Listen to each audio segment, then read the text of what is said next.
Saudara-saudari, anak-anak, suster yang dikasihi Tuhan, Kristus mengatakan, "Akulah pintu, barang siapa masuk melalui aku, ia akan selamat, dan ia akan masuk dan keluar dan menemukan padang rumput." Kata pintu pasti akan membawa pikiran kita langsung tertuju kepada pintu rumah, pintu gedung, pintu kantor, atau pintu yang kita kenal. Pintu memang suatu tempat yang berfungsi untuk membawa kita masuk dan keluar. Pintu memiliki guna yang penting dan dapat memudahkan orang untuk melakukan segala aktivitas di luar dan juga di dalam. Jika itu sebuah rumah, pintu akan memberikan keamanan bagi penghuninya. Jika ada orang yang ingin bertamu atau mendatangi kita, maka ia harus masuk melalui pintu. Jika tidak, maka pastilah orang itu bermaksud tidak baik dan dapat dianggap sebagai orang jahat atau pencuri. Dalam Injil hari ini, Yesus mengumpamakan dirinya dengan pintu. Bahkan ia menegaskan dia satu-satunya pintu untuk masuk ke keselamatan dan kebahagiaan kekal. Akulah pintu, barang siapa masuk melalui aku, ia akan selamat. Apa artinya Yesus sebagai pintu kepada domba-domba itu? Ketika Yesus menyatakan dirinya sebagai pintu bagi semua yang masuk melalui dia, ia bermaksud pertama-tama sebagai pintu bagi gembala. Namun demikian ia juga adalah pintu bagi domba-domba yang melaluinya mereka masuk dan keluar untuk menemukan padang rumput. Yesus adalah pintu dan Kristus menyatakan diri sebagai pintu, artinya juga sama dengan pintu masuk untuk para gembala yang benar dan pintu keluar bagi jemaat menuju keselamatan dan hidup. Yesus Kristus menyatakan diri sebagai pintu untuk domba-domba agar mereka dapat masuk dan keluar menemukan padang rumput. Siapa saja yang masuk dan keluar melalui Kristus akan selamat. Kristus juga pintu yang membuka jalan bagi kawanan menuju keselamatan dan kehidupan. Menurut Injil Yohanes, keselamatan itu sama dengan hidup. Maksudnya bukan hanya kelimpahan hidup jasmani sekarang, juga bukan hanya hidup kekal di akhirat nanti, tetapi suatu kepenuhan hidup sekarang yang akan bertahan untuk selamanya, melampaui kematian jasmani. Berbeda dengan pencuri dan perampok yang masuk keluar tidak melalui pintu, tapi melompat pagar, gembala itu masuk melalui pintu karena ia datang untuk mengembalakan domba-dombanya. Hanya melalui Kristus kita selamat dan sampai kepada Bapa. Ia datang untuk menyelamatkan dan memberikan hidupnya. Kristus datang supaya mereka mempunyai hidup dan mempunyai hidup dalam segala kelimpahan. Saudari-saudara yang terkasih, di minggu panggilan ini kita disadarkan bahwa para imam, suster, bruder, menurut permenungan saya, itu dipanggil untuk membawa umat kepada pintu, yaitu kepada Yesus Kristus, supaya orang itu selamat.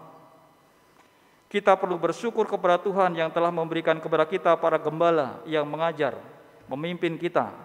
Semoga para gembala kita menuntun dan mengantar kita masuk melalui pintu yang benar, pintu yang satu dan sama, yaitu Yesus Kristus.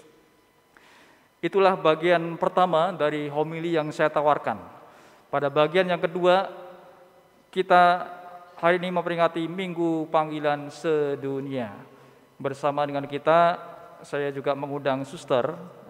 Nanti suster silakan maju bersama dengan saya di samping mimbar ini untuk kita sedikit bercerita. Ya, silakan suster. Suster silakan nanti berkenalan, ya. Namanya siapa, asal dari mana, sekarang tugasnya di mana, ya. Silakan suster, nggak usah malu-malu ya. Maju sedikit suster. Nah, supaya kelihatan. Silakan. Terima kasih Romo Pram. Ya. Perkenalkan, selamat sore semuanya, Bapak Ibu. Selamat sore, suster. Selamat sore semuanya. Selamat sore, suster. Baik, berarti masih belum ngantuk ya. Baik, perkenalkan nama saya, nama asli ya. Nama asli saya itu Elizabeth Aban ya. Aban nama belakang itu nama keluarga. Saya dipanggil di biara itu Suster Elisa. Dulu saya mau menggunakan nama Elizabeth, tapi karena di biara itu sudah ada Suster Elizabeth. Jadi Elizabethnya saya potong saja ya namanya. Baik, nama saya yang sekarang itu Suster Elisa OP. Saya berasal dari Flores Barat, Manggarai, ya dekat Labuan Bajo, tapi di kampung di desa. Saya tinggal di sana. Nah, mengapa saya ingin menjadi suster? Saya ingin menjadi suster. Kebetulan waktu saya masih kecil itu orang tua saya bekerja di kampung, di desa sebagai seorang guru. Nah, disitulah saya mulai tertarik untuk menjadi suster, untuk melayani. Nah, di kampung itu pasti banyak orang yang susah, ya. Biasa kalau di kampung itu ada sawah, ada kebun, mereka kebanyakan hidup sebagai petani. Nah, waktu itu bapak saya tugas di sana di kampung itu sebagai seorang guru, dan disitulah saya mulai tertarik untuk melayani. Melayani apa? Yaitu melayani orang-orang yang sangat sederhana. Nah, di situ saya sudah mulai tergiur. Saya mulai tergiur itu bukan ingin menjadi suster, ingin melayani pertama. Ingin melayani seperti Yesus. Saat itu saya belum tahu saya mau jadi suster atau tidak. Tapi ada suatu keinginan seperti Yesus yang ingin melayani orang-orang sederhana. Nah, saya waktu kecil itu sering sekali melayani orang tua, memandikan mereka, memberi makan, memberi minum. Itulah mulai awalnya saya ingin jadi suster. Dan niat itu saya pupuk sampai saya besar, bahkan sampai sekarang. Mungkin pengalaman-pengalaman masa kecil itulah yang membuat saya saat ini 3 kali ya Romo ya. 3 kali saya bekerja di Seminari Wacana Bakti. Kebetulan saya bertugas di Seminari Wacana Bakti sudah periode yang ketiga. Bolak-balik ya, kayaknya saya belum lulus. Nah, apa yang membuat saya saat ini tetap setia dengan panggilan saya adalah kedekatan saya dengan Tuhan melalui doa. Karena apa? Kalau saya tidak doa, panggilan saya pasti akan goncang, ya. Tapi itulah yang membuat saya tetap setia saat ini adalah doa kedekatan dengan Tuhan. Tidak hanya itu, yang kedua yang saya alami adalah kebetulan orang tua saya dari satu keluarga itu kami 3 orang yang masuk biara. 1 pastor, 2 suster. Ya, jadi bukan karena mereka saya masuk biara, tapi memang keinginan dari diri saya sendiri untuk melayani. Nah, sehingga sampai sekarang saya ingin melayani terus di dalam tugas perutus saya di seminari untuk mendampingi calon-calon imam. Ya, mau mereka masuk ke Jakarta atau kemana saja. Saya ingin menjadi seperti yang dikatakan Romo Pram tadi, ingin masuk melalui pintu. Semoga saya juga ingin membuka hati saya menjadi pintu bagi anak-anak yang ingin menjadi imam. Itu Romo untuk sementara. Ya, suster sudah berapa lama menjadi suster? Saya sudah 25 tahun, ini yang ke-27 Romo. 27 tahun saya hidup membiara. Wow, luar biasa. Tepuk tangan ya. Baru saja Suster Elisa ini pesta perak ke-25 tahun. Luar biasa bertahan ya. Nah, itu suster tadi bercerita asalnya tahu ya dari Manggarai. Dekat sini ya suster ya, Manggarai ya. Iya, benar. Ya. Bukan Manggarai yang di sono ya, di NTT. Nah, itu tadi suster. Nah, kenapa saya minta suster untuk bercerita, bersharing? Saya berharap ketika suster sharing, Tuhan juga hadir di sini, pasti kita percaya dan mengetuk pintu hati anak-anak muda, remaja putri, orang muda, putri, untuk kemudian tertarik panggilan menjadi suster secara khusus. Ya, itu ya. Sehingga karya-karya suster nanti ada yang melanjutkan. Ya, karya suster itu banyak, ada yang di sekolah, di seminari, di bidang kesehatan ada suster ya. Ada, lalu di bidang mendampingi anak-anak panti asuhan juga ada ya, di Boncel situ ya. Iya, Romo. Ya, di Boncel di Paroki Jagakarsa. Nah, karyanya banyak suster OP ini. Maka moga-moga dengan cerita suster tadi saya katakan sekali lagi, ada hati dari anak-anak kita suster, para remaja putri, orang muda ini untuk kemudian bertanya kepada Tuhan, apakah Engkau memanggil saya untuk menjadi suster? Moga-moga dengan berdoa, dengan bertanya seperti itu, Anda juga tergerak hati untuk kemudian menanggapi panggilan sebagai suster. Orang tua juga saya berharap mendukung anak-anaknya untuk kemudian masuk seminari menjadi calon imam atau menjadi suster. Ya, doakan anak-anaknya. Biasanya cerita lama itu doa itu seperti ini, Tuhan semoga benih panggilan itu subur, tetapi jangan anak saya yang dipanggil, anak orang lain, ya kan. Itu cerita lama ya. Diubahlah ya, doanya diubah. Tuhan bukalah hati anak saya supaya tertarik menjadi suster, menjadi imam dan juga bruder. Nah, itu seperti tadi suster punya saudara, ada yang menjadi imam, ada yang menjadi suster juga ya. Nah, itu karunia Tuhan. Moga-moga dari keluarga-keluarga di Pasar Minggu ini atau paroki lain juga tertarik untuk menjadi imam, suster ataupun bruder. Terima kasih suster untuk sharingnya. Ya, silakan kembali ke tempat ya. Ya, kita sudah mendengar dari suster tentang panggilannya. Kalau ingin tahu cerita panggilan saya, nanti ketemu saya secara langsung ya. Saya ceritakan panjang lebar. Kalau saya cerita nanti 3 hari nggak selesai di sini ya. Nah, saya ingin menambahkan karena ini kaitan dengan minggu panggilan, yaitu tadi memang suster yang sharing, tetapi juga terbuka ya untuk anak-anak laki-laki. Ya, entah itu lulus SMP, SMA, sudah kuliah, sudah bekerja, kalau tertarik masuk seminari, masuk terpanggil, berusaha, diusahakan, minta bimbingan Tuhan, dan itu jangan khawatir, jangan takut, ya, seperti itu. Jadi ada panggilan untuk menjadi imam ataupun bruder. Nah, di minggu panggilan sedunia ke-60 ini, saudari-saudara, suster, anak-anak terkasih, kita juga mendapat pesan dari Paus Fransiskus. Beliau dalam pesannya menyampaikan demikian.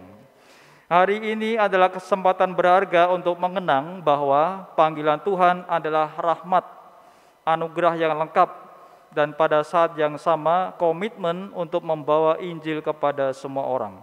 Hari doa panggilan jatuh setiap tahun pada Minggu Paskah keempat, yaitu saat gereja mendengarkan Injil tentang gembala yang baik, Yohanes bab 10 ayat 1 sampai 10. Peringatan tahun ini jatuh hari ini 30 April 2023. Dan dalam pesan tahun ini Bapak Suci menekankan bahwa setiap pribadi, setiap manusia itu dipilih oleh Tuhan. Diciptakan oleh cinta, untuk cinta, dan dengan cinta, dan diciptakan untuk cinta. Mengingat panggilannya sendiri untuk menjadi imam, Paus Fransiskus menjelaskan bahwa panggilan Allah itu cenderung diketahui secara bertahap dan panggilan yang meminta tanggapan dari pihak kita. Panggilan adalah hubungan antara pilihan ilahi dan kebebasan manusia. Allah yang memanggil, manusia yang menanggapi. Allah memanggil suster untuk menjadi suster dan suster menanggapi. Ya, itu ada hubungan semacam itu, timbal balik. Ya. Tuhan memanggil kita dalam cinta dan pada gilirannya Tuhan menanggapi juga dalam cinta. Pada saat yang sama, Paus mengatakan, panggilan Tuhan itu termasuk perutusan. Tidak ada panggilan tanpa misi atau perutusan. Tuhan memanggil suster, kemudian Tuhan memberikan pertusan kepada suster untuk berkarya di wacana bakti khususnya. Nah, ini bahkan jelas ya Paus ya. Maka tidak ada panggilan tanpa misi. Panggilan Tuhan itu termasuk dengan pertusan. Paus Fransiskus sekali lagi menggarisbawahi bahwa setiap orang Kristen yang dibaptis dipanggil untuk memberikan kesaksian penuh sukacita. Halo anak-anak, ini mau jadi romo nih ya. Orang tuanya mana? Nanti didoakan supaya jadi imam ya. Sudah naik ke altar ya. Kembali ke laptop, sampai mana tadi ya? Dalam pelayanan kepada Allah dan sesama manusia, kita memahami inti panggilan Kristiani untuk meladani Kristus yang datang untuk melayani, bukan untuk dilayani. Dan Bapak Suci mengambil gambaran para murid di jalan menuju Emmaus setelah kematian dan juga kebangkitan Kristus, dan mengingatkan umat beriman bahwa panggilan kita bukanlah hasil dari kemampuan, rencana, atau rancangan kita sendiri, tapi berasal dari pengalaman yang mendalam tentang Kristus. Paus berdoa agar setiap laki-laki dan perempuan dapat merasa terpanggil untuk bangkit dan pergi dengan bergegas, dengan hati yang berkobar-kobar seperti para murid itu. Semoga setiap laki-laki dan perempuan merasa terpanggil untuk bangkit dan pergi dengan hati yang berkobar-kobar. Kemudian di akhir pesannya, Paus menggambarkan panggilan itu sebagai karunia dan tugas, sumber kehidupan baru dan sukacita sejati. Dan Paus mengundang umat beriman juga untuk berdoa, seperti doa yang disusun Paus ke-6 untuk hari panggilan sedunia yang pertama. Doanya demikian. Yesus Sang Gembala ilahi jiwa-jiwa, Engkau memanggil para rasul dan menjadikan mereka penjala manusia. Teruslah menarik jiwa-jiwa yang bersemangat dan murah hati dari kalangan kaum muda untuk menjadikan mereka pengikut dan pelayan-Mu. Jadikanlah mereka ambil bagian dalam dahagamu akan penebusan semua orang. Di hadapan mereka bukalah cakrawala seluruh dunia. Dengan menanggapi panggilan-Mu, semoga cakrawala tersebut meluaskan perutusan-Mu di bumi ini, membangun gereja, tubuh mistik-Mu, serta menjadi garam dunia dan terang dunia. Saudari-saudara, anak-anak, suster yang terkasih, kita syukuri panggilan Tuhan yang sudah ditanamkan dalam diri para imam, suster, dan juga bruder, dan kita terus minta bimbingan Roh Kudus agar Roh Kudus menanamkan panggilan kepada orang-orang muda sehingga mereka juga siap menanggapi panggilan Tuhan untuk menjadi suster, imam, bruder, biarawan, dan biarawati. Secara khusus kami para imam minta doa dari Anda sekalian. Esok hari sudah bulan Maria, bulan Mei, maka minta doa kepada Bunda Maria Ratu para imam, agar Bunda Maria senantiasa menyertai kami para imam dengan doa-doanya, sehingga kami juga mampu menjadi imam seturut dengan kehendak Allah. Doa dari Anda, dari umat, pasti akan menguatkan panggilan para imam di dunia ini. Kemuliaan kepada Bapa dan Putra dan Roh Kudus, seperti pada permulaan, sekarang, selalu, dan sepanjang segala abad. Amin.